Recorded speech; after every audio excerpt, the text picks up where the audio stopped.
All right, we got our lid off our 5 horsepower outboard, and today we're going to talk about first starting the engine when you get right out of the box.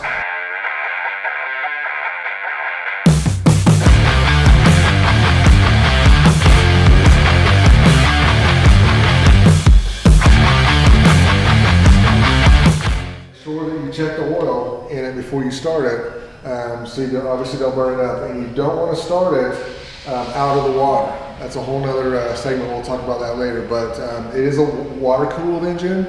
But as far as the fuel goes, you have your internal tank and your external tank, and make sure it's turned, your lever's turned the direction so you're using the right tank that you wanted to start.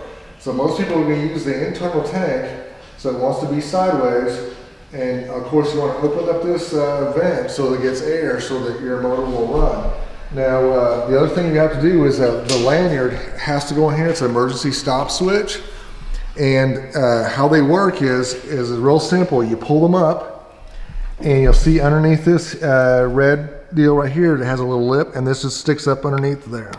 That will let your engine run. So if you need, you have it around your wrist, or if you have an emergency, you need to shut it off, you pull it out and your engine shuts off no matter what. So that's one thing. If it's in that position like it is now, it will never start. So it goes right underneath here, and you have your throttle in the start position. Of course, gives it a little bit of fuel, so that makes it a little easier. You got your choke on, would be out. And when you first get your motor, it has to be in the water. This one's not in the water.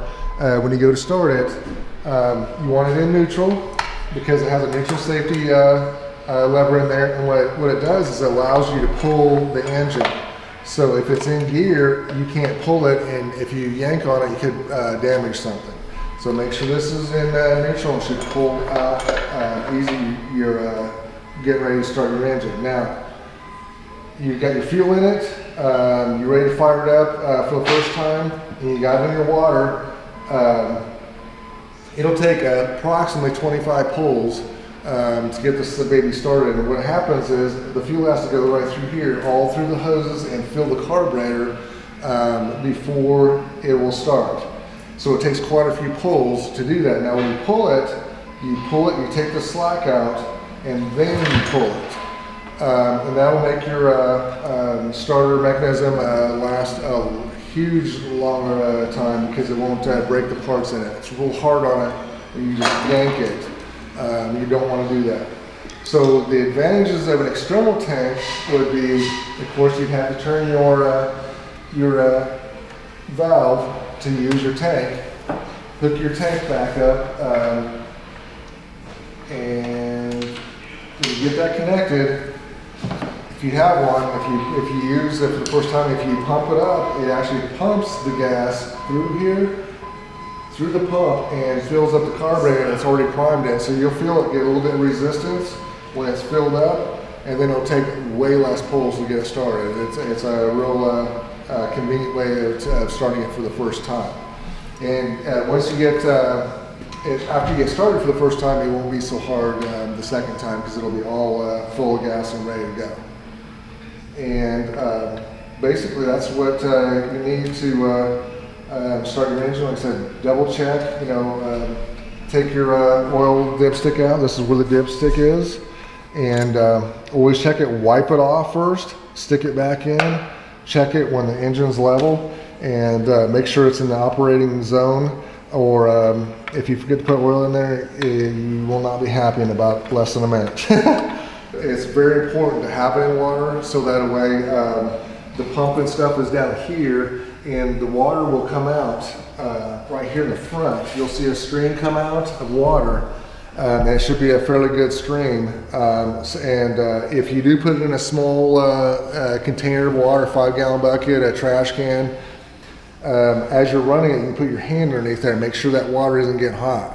If that water starts, you'll feel it get lukewarm and it start getting hot. That means the engine's heating up too hot because it's not in a lake, a huge body of water, and you don't want to burn up your motor. So you can get it started that way, but if that water's getting hot, shut your engine off and don't keep running it because has a potential of doing damage to the engine. So just a quick review, a couple of things you want to do. Make sure you have your lanyard on it.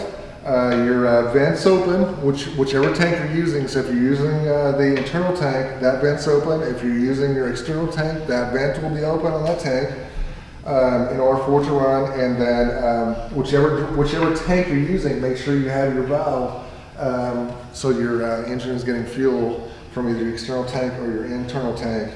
And make sure you have your handle at the proper spot. Your choke is on. And depending on the temperature, you may have to let it run on the choke a little bit. If it's hot out, you may not have to. You'll kind of get used to that. If you ever have any question, you're like the thing will not start, there is a screw right here that on the carburetor at the bottom of the bowl. You can remove that, and if gas comes out of there, you're getting gas. And if there's no gas coming out of there, you haven't pulled enough times. So there's no gas in there, and it will not run until this gas gets the bowl gets filled up full of gas. So